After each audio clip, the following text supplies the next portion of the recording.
नमस्कार दोस्तों। आज के एपिसोड की शुरुआत बेहद भावुक माहौल से होती है।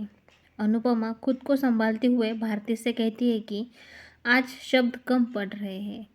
भारती भावुक होकर अनुपमा से सिर पर हाथ रखने की गुजारिश करती है।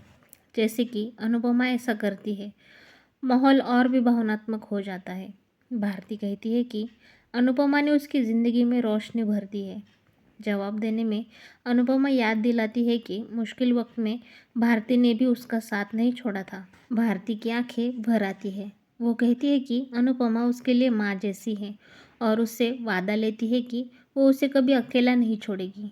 अनुपमा प्यार से भरोसा दिलाती है कि माँ कभी अपनी बेटी से दूर नहीं जाती। राही भी कहती है कि बेटी भले दूर हो जाए लेकिन माँ का दिल हमेशा बेटी के पास ही रहता है। यह सुनकर रजनी चुपचाप सब देखती रहती है। इसके बाद अनुपमा भारती को समझाती है कि ससुराल जाकर अपनी खुशियों को मत भूलना। वो साफ कहती है कि शादी का मतलब पहचान खो देना नहीं होता। गलत लगे तो आवाज़ उठाना ज़रूरी है। यह बात रजनी और वरुण दोनों को चौंका देती है। अनुपमा वरुण को भी समझाती है कि पत्नी की कमजोरी ही उसकी ताकत बननी चाहिए। वरुण भरोसा देता है कि वह भारती का हमेशा साथ देगा। अनुपमा रजनी से कहती है कि भारती को बेटी की तरह अपनाना। रजनी जवाब देती है कि वह परफेक्ट माँ तो नहीं बन पाई लेकिन कोशिश ज़रूर करेगी। वही प्रेरणा भी भारती को गले लगाकर बधाई देती है और कहती है कि उसका भाई दिल का बुरा नहीं है, बस गलत असर में आ जाता है। इधर विदाई की तैयारियां शुरू हो जाती है। राही को अपनी पुरानी गलतियां याद आती है और उसे पछतावा होता है। प्रेम उसे संभालता है और कहता है कि माँ का दर्द अक्सर देर से समझ आता है। राही कहती है कि माँ को हर बार विदा का दर्द सहना पड़ता है। अनुपमा वहाँ आती है और राही को लिपट लेती है। दूसरी तरफ प्रेरणा और रजनी के बीच तनाव बढ़ता है। प्रेरणा साफ कह देती है कि उसका घर उसके लिए पिंजरा है। बाद में वह जसप्रीत से इस घर में रहने की इजाज़त मांगती है।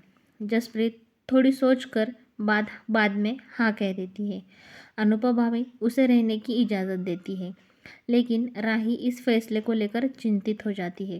विदाई के समय अनुपमा सबको रोककर कहती है कि अब आंसू बहुत हो चुके हैं, भारती को मुस्कान और डांस के साथ विदा करना चाहिए। इसके बाद पूरा माहौल बदल जाता है और खुशी के साथ भारती की विदाई होती है। रजनी मन ही मन सोचती है कि अनुपमा ने उसे बिना दहेज के सबसे बड़ा सबक दे दिया है।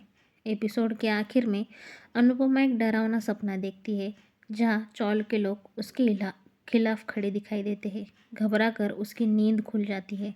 इसके साथ आज का एपिसोड ख़त्म हो जाता है दोस्तों। आने वाले एपिसोड में अनुपमा अहमदाबाद पहुंचेगी जहां अंश और किंजल उनका स्वागत करेंगे।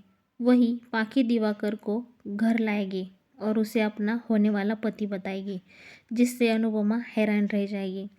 आगे का एपिसोड देखने वाला रहेगा दोस्तों। अगले एपिसोड देखने के लिए अपने चैनल को सब्सक्राइब करना ना भूलिए। आपका जो भी रिव्यू होगा इस चैनल के बारे में तो आप कमेंट करके ज़रूर बताइए। धन्यवाद।